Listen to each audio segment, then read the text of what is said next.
नमस्कार दोस्तों। तो आज के इस वीडियो में मैं आपको रेलवे ग्रुप डी 2025 के मोस्ट इम्पोर्टेंट क्वेश्चन को कवर कराने जा रहा हूं। जी हां, रेलवे ग्रुप डी में अक्सर जनरल साइंस से रिलेटेड क्वेश्चन पूछे जाते हैं। तो इस वीडियो में मैं आपको फिजिक्स केमिस्ट्री और बायोलॉजी के क्वेश्चन को कवर कराने जा रहा हूं। तो इस क्वेश्चंस को करने के बाद आप हमें कमेंट करके बताइएगा कि आखिर कितने सवालों के जवाब आपने सही सही दिए। तो चलिए वीडियो को शुरू करते हैं। तो पहला क्वेश्चन में देखते हैं कि एक वयस्क मानव शरीर में जल का लगभग कितना प्रतिशत होता है। तो आपको बताना है कि मानव शरीर में जल का लगभग कितना प्रतिशत होता है, यानी कि मानव शरीर में जल कितना होता है। तो इसका जवाब हो जाएगा 65% होता है। ऑप्शन सी 65% होता है। अगले क्वेश्चन में देख सकते हैं कि मानव शरीर में किस तत्व का प्रतिशत सर्वाधिक है। तो मानव शरीर में सबसे अधिक मात्रा में क्या पाया जाता है। तो इसका जवाब हो जाएगा ऑक्सीजन पाया जाता है। ऑप्शन बी दिए गए ऑप्शन में ऑक्सीजन बिल्कुल सही जवाब हो जाएगा। नेक्स्ट क्वेश्चन में देख सकते हैं कि मानव के शरीर की सबसे छोटी हड्डी कौन सी है। तो मानव में सबसे छोटी हड्डी कौन सी होती है। तो इसका जवाब हो जाएगा स्टेपिज, जो कि कान में पाया जाता है और मानव शरीर की सबसे छोटी हड्डी होती है। वही सबसे बड़ी हड्डी कौन सी होती है, तो वह फीमर होती है। जो सबसे बड़ी हड्डी होती है वह फीमर होती है, जिसको कि हम जांघ की हड्डी कहते हैं। नेक्स्ट क्वेश्चन में पूछा गया है कि निम्नलिखित में से कौन सा विटामिन सी का सबसे समृद्ध स्रोत है। तो विटामिन सी का सबसे समृद्ध स्रोत का नाम बताना है। तो इसका जवाब हो जाएगा आंवला में विटामिन सी पाया जाता है, वह भी प्रचुर मात्रा में पाया जाता है। नेक्स्ट क्वेश्चन में पूछा गया है कि निम्नलिखित में से किसे आत्महत्या की थैली कहा जाता है। तो दिए गए ऑप्शन में आत्महत्या की थैली किसको कहते हैं। तो इसका जवाब हो जाएगा लाइसोसोम को आत्महत्या की थैली कहा जाता है। Option D. नेक्स्ट क्वेश्चन में पूछा गया है कि मनुष्य के शरीर में पसलियों के कितने जोड़े होते हैं। तो मानव शरीर में कुल कितने जोड़े पसलियां होती है, तो आपको बताना है। तो इसका जवाब हो जाएगा कुल 12 जोड़े पसलियां होती है, यानी कि कुल मिलाकर 24 पसलियां होती है। अगले क्वेश्चन में देखते हैं कि हीमोफीलिया रोग से ग्रस्त व्यक्ति में खाली स्थान होता है या फिर क्या होता है। तो जो हीमोफीलिया रोग से ग्रस्त व्यक्ति होते हैं उनका जो खून होता है वह बंद नहीं होता है। जी हाँ, अगर उसका कट लग जाता है तो खून का जो बहना होता है वह बंद नहीं होता है। तो आपको ध्यान में रखना है। ऑप्शन बी, हीमोफीलिया रोग में खून का बहना बंद नहीं होता है। नेक्स्ट क्वेश्चन में पूछा गया कि शल्य क्रिया में आर्थोप्लास्टी क्या होता है। आखिर आर्थोप्लास्टी में क्या किया जाता है। तो इसका जवाब हो जाएगा कूल्हे के जोड़ का प्रतिस्थापन किया जाता है। इसका मतलब क्या हुआ, तो इसका मतलब हुआ कि जिसका कूल्हा का जो जोड़ होता है वह घिस जाता है, जिसके कारण वह अच्छे से नहीं काम करता है। तो इसमें जो स्टील या फिर कोई पदार्थ से बना चीज़ रहता है उसको यहाँ पर लगा दिया जाता है। उसी को यहाँ पर कूल्हे के जोड़ का प्रतिस्थापन कहा गया है। अगले क्वेश्चन में पूछा गया है कि पृथ्वी पर सबसे पुराना जीव कौन सा है। आखिर पुराना जीव कौन सा है जो कि पृथ्वी पर सबसे पुराना माना जाता है। तो इसका जवाब हो जाएगा नील हरित शैवाल, जो कि पृथ्वी पर सबसे पुराना जीव माना जाता है। Option A. नेक्स्ट क्वेश्चन में पूछा गया है कि विटीकल्चर के द्वारा किसका उत्पादन किया जाता है। आखिर विटीकल्चर में क्या होता है, आखिर किस चीज़ का उत्पादन किया जाता है। तो इसका जवाब हो जाएगा अंगूर की खेती की जाती है। Option A. नेक्स्ट क्वेश्चन में पूछा गया कि मानव शरीर में पाचन का अधिकांश भाग किस अंग में संपन्न होता है। आखिर मानव शरीर में जो पाचन का कार्य होता है वह किस अंग में समाप्त होता है या फिर संपन्न होता है। तो इसका जवाब हो जाएगा छोटी आंत में होता है। ऑप्शन सी, छोटी आंत में होता है। नेक्स्ट क्वेश्चन में पूछा गया है कि ऊँट का कुबर किसका बना होता है। आखिर जो ऊँट का कुबर होता है वह किस चीज़ का बना होता है। तो इसका जवाब हो जाएगा वस्य से बना होता है। Option A.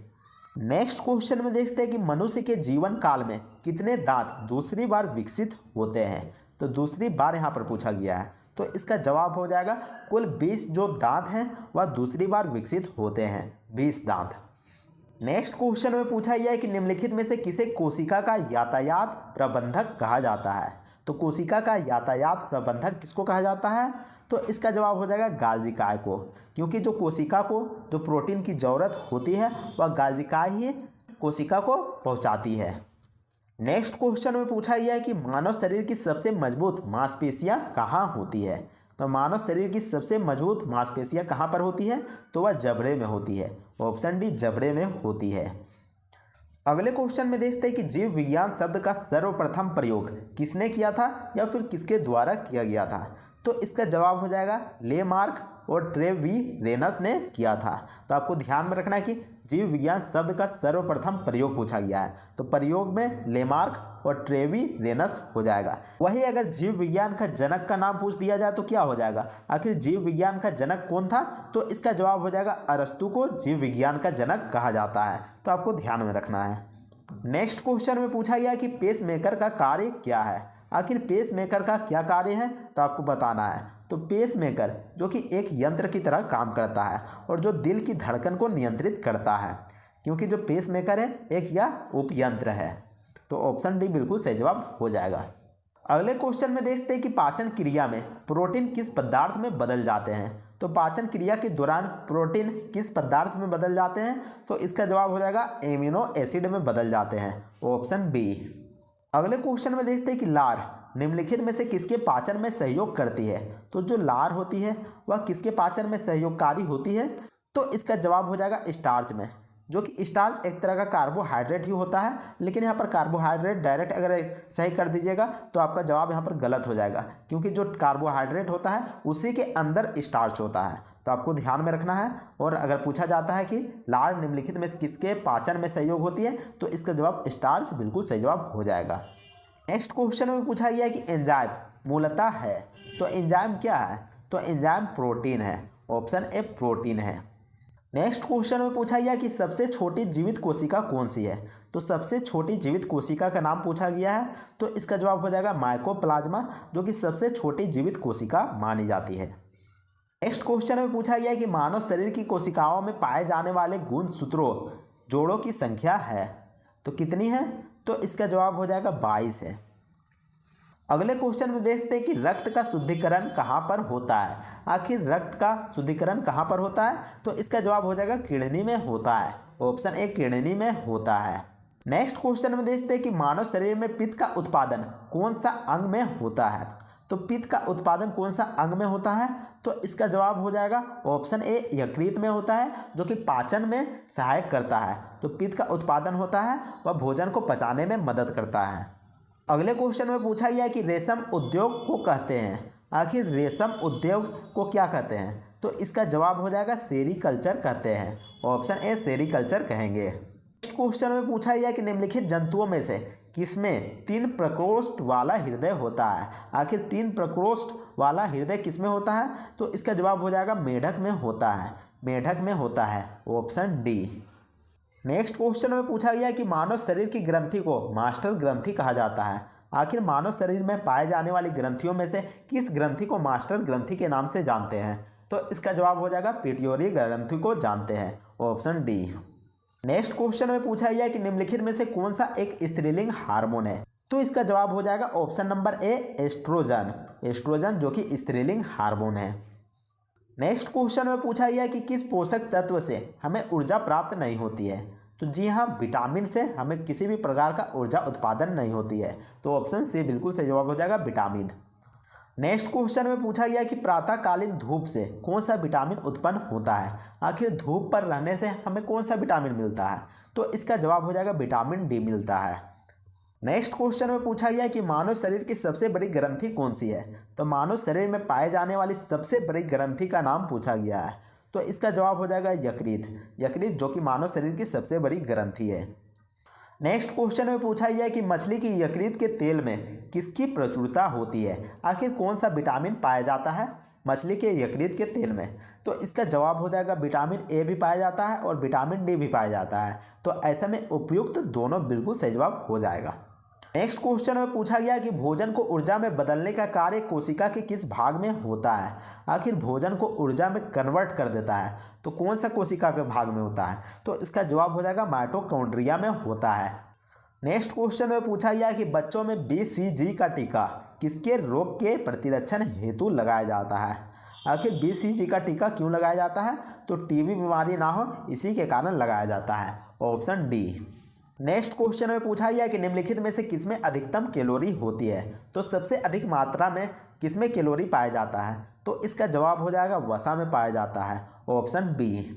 नेक्स्ट क्वेश्चन में पूछा गया कि कार्य की इकाई क्या है। आखिर कार्य की इकाई क्या है, तो कार्य की इकाई क्या है, तो इसका जवाब हो जाएगा जूल हो जाएगा। इसके अलावा आपको बता दूं कि जो ऊर्जा का इकाई क्या हो जाएगा, तो ऊर्जा की भी इकाई जूल हो जाएगा, तो आपको ध्यान में रखना है।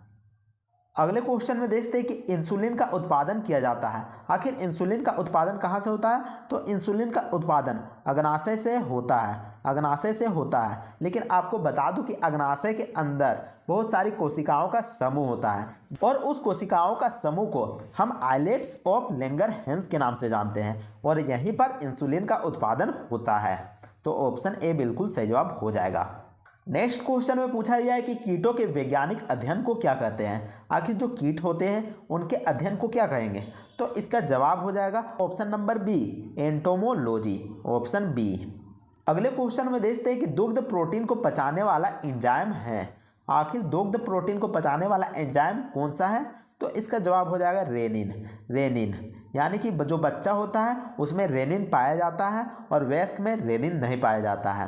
तो आपको ध्यान में रखना है कि रेनिन कहाँ पाया जाता है और किस में पाया जाता है और इसका यूज क्या है। तो इसका यूज यह है कि यह भोजन को पचा देता है, जो दूध होता है उसको पचा देता है, क्योंकि जो बच्चा होता है वह क्या पिएंगे, वो दूध ही पीते हैं। अगले क्वेश्चन में देखते हैं कि हमारे शरीर का अधिकतम भार बना है। तो हमारे शरीर का अधिकतम भार किस चीज़ का बना है, तो इसका जवाब आपको हमें कमेंट करके बताना है। और वीडियो पसंद आता है तो वीडियो को लाइक ज़रूर कीजिएगा। इसके अलावा आपने कितने सवालों के सही सही जवाब दिए आप हमें कमेंट करके बता सकते हैं। तो मिलते हैं नेक्स्ट वीडियो में, तब तक के लिए जय हिंद, वंदे मातरम।